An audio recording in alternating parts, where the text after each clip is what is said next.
예. 그 김서방이 술을 마셨는데 옆집에 사는 장서방이 술에 취한다. 거꾸로 장서방이 술을 마셨는데 옆집에 사는 이서방이 술에 취했다. 고양이에게 주사를 놨더니만 소가 감기가 났다. 이 무슨 이야기냐 하는데 알고 보면은 별일 아니라요. 별말도 아니고 모를 때만. 그래 컴퓨터 같은 것도 그렇잖아요. 아이고 이거 어떻게 사용하냐. 또 요새 핸드폰으로 뭐 금융 결제도 하고 이러는데 물건도 사고. 벌써 제 같은 경우도 한번 한물 갖는 세대 같아요. 그래갖고 뭔 일 있으면 아들 불러요. 야 너 책 좀 주문해라. 다 내가 하면은 뭐 주물럭주물럭 그다음에 애를 나고 뭐 그건 1시간이 훌렁 지나가는데 애들은만 5분만 끝나고 그와 똑같이 알고 나면은 될 거 아닙니다. 아이고 참말로 그 숭산 스님이라고 있어요. 우리나라 숭산 스님이 대단한 분입니다. 그 3대 전 세계의 3대 성불에 들어갈 정도로 달라이 라마 뭐 그것도 뭐그 얼마 전에 돌아가셨는데 그분하고 그 숭산 스님도 돌아가셨죠. 이분하고 살아있을 때 부처님이라고 숭산받는 그러니까 생불 이 숭산 스님이 이제 미국으로 포교 활동을 갔어요. 그래갖고 미국인들 대상으로 이제 설법을 하는데 미국인들이 아무래도 우리 한국 사람보다는 조금 이렇게 선을 이해하는 데는 어려웠어요. 그래서 원을 그려놓고 설명을 했어요. 우리가 이제 성 공부를 하면은 이제 원을 쫙 그려놓고 그 오른쪽으로 이렇게 설명을 합니다. 처음에 원을 그려놨을 때 내가 있는 이 자리가 0입니다. 영도. 그러니까 소아입니다. 내가 성 공부를 하지 않는 상태는 선아죠. 소아. 무슨 이야기냐 하면은 산은 산이요 물은 물이다 했을 때 산은 산으로 봐야 되는데 산이 보는 사람마다 각자 다르게 산을 바라보게 된다. 이런 이야기입니다. 그래서 좀 더 공부를 하게 되면은 이법계로 90도까지 올라가면 이제 이법계까지 갑니다. 이법계 가면은 이제 어떤 생각이 들 수 있냐 하면 산이 물이요 물이 산이다 하는 생각이 들어요. 뭐 아무렇지도 않아요. 어떻게 산이 물이고 물이 산이냐 알면은 뭐 고기가 떡떡떡거려. 그 90도에서 점점 공부해갖고 180도에 오면은 이제 공사성이 생기죠. 산도 공하고 물도 공했다. 이렇게 이제 이사무예의 법칙. 2와 4가 부딪힘이 없다. 그래서 더 공부해갖고 270도까지 오면은 이제 사사무예라 그래요. 사물과 사물 간에 다툼이 없다. 산이 물 위에 올라가고 산이 물 위에서 춤을 추고 강물이 산 위에서 뭐 춤을 춘다. 이래도 하나도 이상한 게 없어요. 이 사사무예, 사물과 사물 간에 없다. 그럼 우리는 그 사물과 사물 간에 안 된다. 어떻게 그 코끼리를 계자시 안에 열 수 있냐. 또 우스갯소리로 코끼리를 냉장고 안에 넣는 방법 3단계. 첫 번째 그 냉장고 문을 연다. 두 번째 코끼리를 냉장고 안에 넣는다. 세 번째 냉장고 문을 닫는다. 아주 간단해요.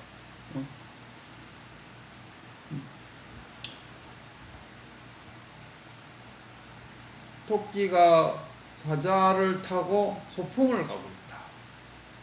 뭐 기차가 하늘을 날아다니고 구름이 땅에서 버스처럼 휙휙 달리고 있는 거 타고 토끼도 타고 사람도 타고 뱀도 타고 호랑이도 타고.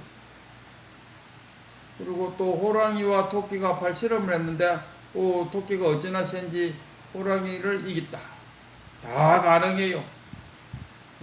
어디서? 동화 속에서 다 가능해요. 우리는 안 가능해요. 그러나 동화책을 읽는 어린이에게는 가능한 이야기. 그 가능한 이야기가 될 수 있는 것은 뭡니까? 호랑이는 무섭고 토끼는 연약하다는 분별심, 차별심. 그것이 심리적으로 싹 사라져 버리면 토끼와 사자와 그 코뿔소가 또 코끼리가 한 자리에서 못 놀 일이 없죠. 이 안 되는 이유가 우리가 자라면서 니는 잘생겼고 니는 못생겼고 니는 돈 많고 나는 돈 없고 뭐 맨날 이런 삶. 저 사람은 훌륭하니까 대통령이 되고 니는 안 훌륭하니까 대통령 되면 안 된다. 뭐 우리는 분별과 차별심 속에서 살아오고 있다는 거예요. 그러니까 점점 나이가 들수록 그런 동화 속의 그 사사무예, 우리 전적으로 아마 사사무예가 어렵다. 우리 옛날 사람들한테 그러잖아요. 전 세계를 미국에서 축구를 하고 있는데 그것을 핸드폰 속에 열 수 있나 하면 한 50년 전에 사람 같으면은 에이구 그게 어떻게 가능해 이랬을 거 아닙니까? 지금은 에이 그거 어떻게 가능해 하면 요새 애들 뭐라 하겠습니까? 에이 좋은 사람 더 가는 게 오히려 당연한 거죠. 월드컵이 일어나서 전 세계 사람이 핸드폰 속에서 다 본다 아닙니까? 그리고 전 세계를 뭐 달나라 우주 할 거 없이 다 핸드폰 속으로 다 넣어버린다. 그와 같이 우리가 성장해 가면서 이 차별심, 분별심이 자꾸 중심이 됨으로써 어린아이가 느끼는 그 분별심 없는 세계를 우리가 이제 이해를 못하게 되고 오늘 그 배감록의 83척 거기도 그렇습니다. 오늘의 그 주인공은 운문선사인데 이 운문선사가 참 대단합니다. 저쪽에는 뭡니까? 조주선사, 이쪽에는 설봉선사 할 때 두 양대 거목을 이룰 때 그 설봉선사 밑에 운문선사입니다. 그리고 또 운문선사는 운문종을 만들었어요. 그리고 운문 밑에는 또 100여 명이 되는 그 도인들이 나왔다. 그리고 운문선사가 좀 계보를 이야기하자면은 설봉 위에 우리가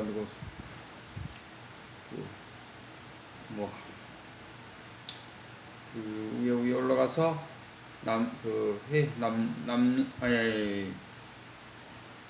정운행사 갈래. 그쪽에는 남아계양이고 이쪽은 정운행사 밑에 석도 밑에 천용인가?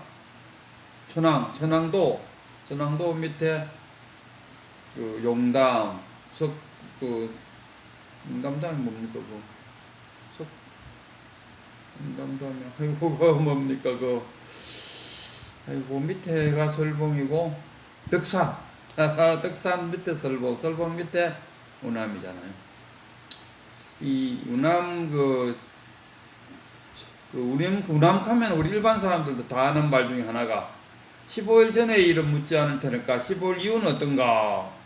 항상 운문선사는 질문이 답을 못할 질문을 해요. 그래갖고 물어놓고는 그 답을 스스로 또 말을 해요. 근데 그 답이 선뜻 알아들을 수 있는 답은 안 돼요. 답은 분명히 하는데 그리고 지금부터 대중들에게 묻겠다. 15일 전에 일은 묻지 않는데 앞으로 15일 이후는 어떤가? 대중들이 아무 말도 안 하니까 그럼 나에게 물어보라. 이 스님들은 자꾸 그런 말을 잘 해요. 나에게 물어보라. 청법 해두려고 가서 절을 3번 하고 그 법사님을 법당에 올리지 않습니까? 그러듯이 청하지 않았는데 말을 하면은 이거는 뭡니까? 잔소리가 돼요. 그래서 어른들은 이제 그래 뭐 궁금한 거 있으면 한번 물어봐라. 물어보면 네가 물어보니까 내가 이야기하면 이거는 설법이 되는 거죠. 근데 묻지도 않고 있는데 내가 말하면은 잔소리가 된다 이런 얘기. 혹시나 주변에 묻지도 않는데 가르쳐주고 싶은 마음에 막 뭐 이것도 이렇게 하면 된다 저것도 저렇게 하면 된다 하고 막 가르쳐주고 싶은 마음에 저도 그래요. 가르쳐주고 싶은 마음에 묻지도 않았는데 막 가르쳐주면은 고마워 하라고 가르쳐주는데 듣는 이로 하여금 짜증내고 간섭이다 해서고 뭐 잘난 척 한다 해서고 오로 전혀 생각지도 않는 대답이 흘러나와요. 그래서 반드시 뭔가를 가르쳐주고 싶을 때 그대가 나에게 물어보라. 그러면은 내가 답을 하겠다. 이렇게 어떤 행식을 취함이 좋을 것 같아요. 그래서 이 운모선사도 자기가 말해놓거나 대중들이 아무 이야기 안 하면은 그럼 너희들이 나한테 물어보라. 내가 답을 말해주겠다. 이런 식으로. 그래서 오늘 또 운문선사가 대중들 앞에서 이런 이야기를 했어요. 고불과 그 법당에 있는 기둥과 친하게 지내는 것은 어떤 마음작용인가. 그렇게 쉽게 말하면 법당에 가면은 법당에 부처님이 계시잖아요. 법당에 있는 부처님하고 법당 기둥하고 친하게 지내는데 이거는 어떤 마음작용인가. 이런 물었어요. 우리 또 아무 이야기도 안 했어요. 그러면 내한테 물어봐라. 내가 답해주겠다. 물으니까 또 한 이야기가 남산에 구름이 이니 북산에 비가 오도다. 이렇게 이야기했어요. 남산에 비가 오는데 남산에 구름이 끼면 북산에 비가 온다. 북쪽을 바라보는데 남쪽을 바라보면서 북두칠성을 바라본다. 뭐 이런 이야기. 똑같은 이야기잖아요. 오늘 할 그 공안이 그겁니다.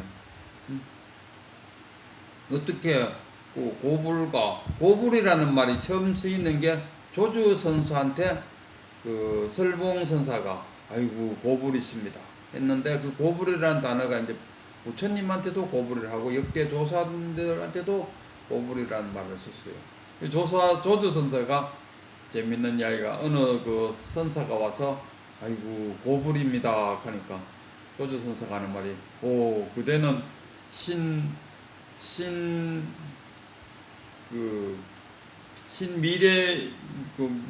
신미래불입니다. 이렇게 신미래. 그러니까 코자에다가 대조되는 신자. 그러니까 하나를 정하게 되면은, 하나가 분별심이 나오면 또 다른 분별심이 생겨버린다. 이걸 꼬집고 싶었어요. 그래서 우리가 제가 남산에 구름이 이는데 북쪽에 비가 내린다. 장서방이 술을 마셨는데 이서방이 술이 취했다.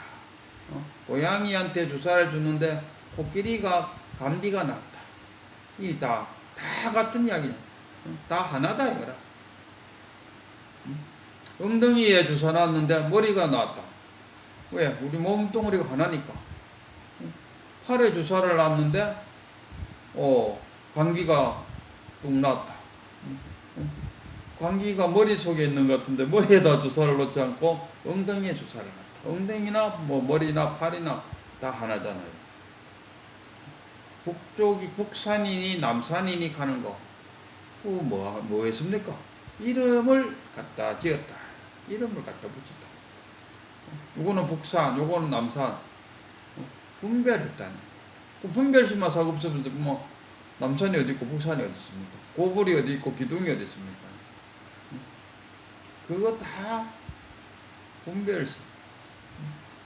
분별심에 의해서 남쪽도 생기고 북쪽도 생기고. 남쪽을 바라보는데 북두칠성을 보았다.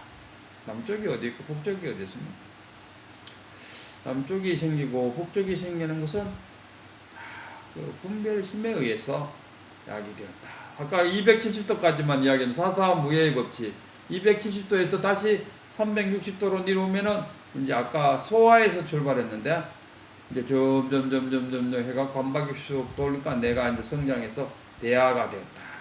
대하의 소아의 눈으로 산을 바라보면은 자기의 추억에 의해서 그 산이 좋은 산, 나쁜 산, 뭐 이런 산으로 바뀌는데 대하가 돼서 산을 바라보면은 산은 산일 뿐이에요. 산이 산일 뿐이지 뭐 산이 좋고 나쁨이 어디 있습니까? 좋고 나쁨이 있는 그 이유는 어디에 있나? 자기 자신이 차별시켰고 자기 자신이 분별시켰기 때문에 앞에 보이는 그 산이 좋은 산, 나쁜 산, 그리운 산, 보고 싶은 산 이런 거지. 그런 것이 다 분별심, 차별심이 사라지고 나면은 그냥 산은 산이요. 또 더욱 한다 하면 산이 물이요, 물이 산이고, 산도 공하고 물도 공하고, 산과 산이 뭐 악수를 하고, 산이 산을 얻고 뭐 바다를 헤엄쳐간다. 다 가능한 이야기입니다. 다 가능한. 근데 우리가 그 가능하지 않는 이유는 우리 스스로 만들어 놓은 차별심과 분별심 때문에 안 된다. 이런 이야기입니다. 차별심과 분별심을 내려놓으면은 그 자리가 바로 깨달음의 자리다. 뭐 이런 이야기.